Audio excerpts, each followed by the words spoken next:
দৈনিক কুমিল্লার ডাকে সংবাদ প্রকাশিত হওয়ার পরে কুমিল্লার শহরের ঐতিহ্যবাহী লাউদিঘি, যেটা 18 নং ওয়ার্ড সিটি কর্পোরেশন আওতাধীন রয়েছে, সেটা পরিষ্কার করা হয়েছে।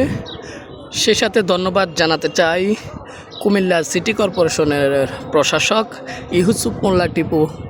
ওনার তত্ত্বাবধানে আজকে আমরা এসে দেখতে পেয়েছি যে এই পুরো দিঘিটি এখন পরিষ্কার করা হয়েছে, যা আবারও মানুষের ব্যবহারের উপযোগী করে তোলা হয়েছে।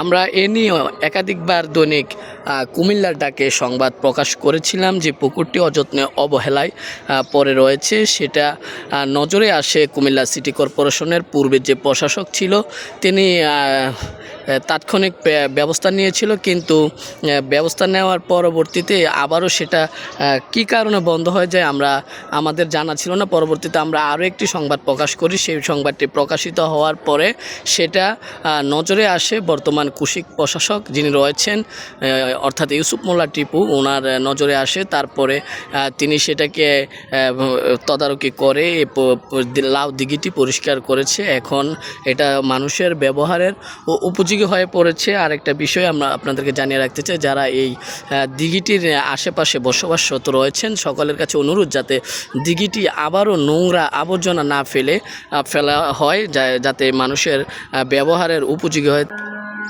তো দর্শক, যারা আমাদের আজকের এই ফলো আপ নিউজটি দেখছেন, সকলকে দৈনিক কুমিল্লার ডাকের পক্ষ থেকে আন্তরিক অভিনন্দন ও শুভেচ্ছা জানিয়ে আজকের মতো আমি রুহুল আমিন চৌধুরী সুমন বিদায় নিচ্ছি।